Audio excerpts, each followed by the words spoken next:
ఇవాళ తప్పించుకునే ప్రయత్నం చేస్తూ ఉన్నారు. మొన్ననే మన నాయకుడు పెద్దలు తెలంగాణ సాధించిన నాయకుడు కేసీఆర్ గారిని కమిషన్ ముందుకు పిలిచిండు. అంతకుముందు హరీష్ రావు గారిని కమిషన్ ముందుకు పిలిచిండు. ఆయనకున్నదంతా ఒకటే షోకు, నేను నెల రోజులు జైలున్నా లుచ్చా పని చేసి వీళ్ళని కూడా పెట్టాలి ఒక కొన్ని రోజులు, అదొక్కటే ఆయన షోకు. ఆయనకున్న పైశాచికానందం అదొక్కటే. సాడిస్టులు ఉంటారు చూడు కొంతమంది, నాకు దక్కంది ఎవరికి దక్కద్దు అన్నట్టు, నాకు జరిగింది నీకు కూడా జరగాలన్నట్టు ఆయన ఎట్టి పరిస్థితిలో కొన్ని రోజులు జైల్లో పెడదామన్నది ఆయన షోకు. అందుకే నేను ఇలా అధికారులకు కూడా చెప్పిన, మీకు పైకి వెళ్ళి రావచ్చు ఆదేశాలు, ఇప్పటికే దబ్బన వస్తే పెడితే పెట్టుకోర్ర పోయి ఏముంది, మీరు పంపితే కూడా 15 రోజులు పోయేస్తా, ఏమున్నది మంచిగా రెస్ట్ తీసుకొని వస్తా అని చెప్పిన. ఇప్పుడు కూడా మళ్ళీ చెప్తున్నా, తప్పు చేయలేదు, తలదించుకునే పని ఎంత మాత్రం చేయలేదు. తెలంగాణ ప్రతిష్టను పెంచే పని చేసినాం, తెలంగాణ ప్రతిష్టను ఆకాశం స్థాయికి తీసుకుపోయే పని చేసినాం తప్ప తప్పు చేయలేదు. అది కాళేశ్వరం ప్రాజెక్టు కావచ్చు, ఫార్ములా ఈ కావచ్చు, ప్రపంచంలోనే అతిపెద్ద లిఫ్ట్ ఇరిగేషన్ ప్రాజెక్టు కాళేశ్వరం. అందులో చేయని తప్పుకు ఇవాళ కేసీఆర్ గారిని హరీష్ రావు గారిని పిలిచి వాళ్ళని అక్కడ ఇబ్బంది పెట్టే ప్రయత్నం, మన నాయకులు కార్యకర్తల ఆత్మస్థైర్యం దెబ్బతీసే ప్రయత్నం అక్కడ కమిషన్ ముందు. ఇక్కడ ఏసీబీ అని పెట్టి మరి ఇక్కడేదో జరిగిపోయిందని చెప్పి ఏ కరప్షన్ జరగని ఒక కేసులో యాంటీ కరప్షన్ బ్యూరోని ఇన్వాల్వ్ చేసి మా ఆర్ఎస్ ప్రవీణ్ అని చెప్పిండు, నా చరిత్రలో ఇంతకంటే తుపేల్ కేసును ఎప్పుడు చూడలే, 26 ఏళ్ళు ఐపీఎస్ అధికారిగా పనిచేసిన ఇంతకంటే తుపేల్ కేసు నా జీవితంలో చూడలేదని చెప్పి వారు కూడా చెప్పినారు. అంటే ఇట్లాంటి కేసులు పెట్టి ఏదో సాధిస్తాను రేవంత్ రెడ్డి గారు అనుకుంటున్నాడు. నేను రేవంత్ రెడ్డికి చెప్పేది ఒకటే, నా మీద ఇప్పటికే 14 కేసులు పెట్టినావు, ఇంకో 1400 కేసులు పెట్టుకో, అవసరమైతే జైల్లో పెట్టుకో, ఏమన్నా చేసుకో, భయపడేది లేదు. తెలంగాణ కోసం ఆనాడు జైలుకు పోయినాం, ఇవాళ అవసరమైతే తెలంగాణ ప్రతిష్టను పెంచడానికి తీసుకున్న ఒక నిర్ణయం వల్ల మళ్ళీ జైలుకు పోవాల్సి వస్తే కూడా భయపడేటోడు ఎవడు లేడు. నీ ఉడత ఊపులకు ఎట్టి పరిస్థితుల్లో భయపడం. నేను మిమ్మల్ని అందరినీ కోరేది ఒకటే, ఇదేంటంటే ఇక డైలీ సీరియల్ లెక్క అయిపోయింది.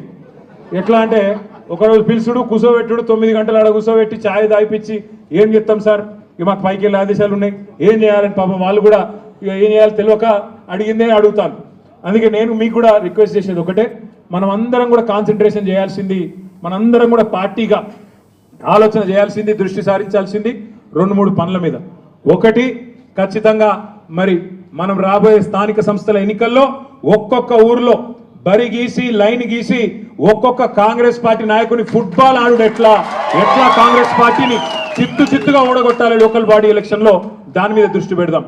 రెండవది, ఈ నెల 21వ తారీఖున కాళేశ్వరం ప్రాజెక్టు ప్రారంభించి సరిగ్గా 6 సంవత్సరాలు కాబోతా ఉన్నది. 2019 ఆనాడు జూన్ 21 నాడు మాన్యులు పెద్దలు మన తెలంగాణ తొలి ముఖ్యమంత్రి కేసీఆర్ గారు కాళేశ్వరం ప్రాజెక్టును జాతికి అంకితం చేసిన రోజు జూన్ 21. మరి ఆ రోజు కూడా సార్ను అడిగి మనం పార్టీగా ఒక నిర్ణయం తీసుకొని ఏం చేసి మళ్ళీ ఒక్కసారి కాళేశ్వరం గొప్పదనం ప్రజలకు చెప్దాం, ఆలోచన చేయాల్సిన బాధ్యత మన మీద ఉంది. రాష్ట్ర వ్యాప్తంగా కొంత కార్యక్రమం చేయాల్సిన బాధ్యత కూడా మన మీద ఉంది. ఇక మనకు నోటీసులు వచ్చుడు, మనం పోవుడు, ఇవన్నీ కూడా రొటీనే, పాత చింతకాయ పచ్చడి. దీన్ని పట్టించుకోవాల్సిన అవసరం కానీ, దీని గురించి ఆందోళన పడాల్సిన అవసరం కానీ లేదు. పెడితే గిడితే 15 రోజులు జైల్లో పెడతాడు, పైశాచిక ఆనందం పొందుతాడు తప్ప వాడు పీకేది ఏమీ లేదు. లొట్టపీసు భయపడేటోడు ఎవడు లేడు. రేవంత్ రెడ్డి గుర్తుపెట్టుకో, నీలాగా లుచ్చా పనులు చేసి 50 లక్షల బ్యాగులతో దొరికిన దొంగలు ఎవరు మా పార్టీలో లేరు.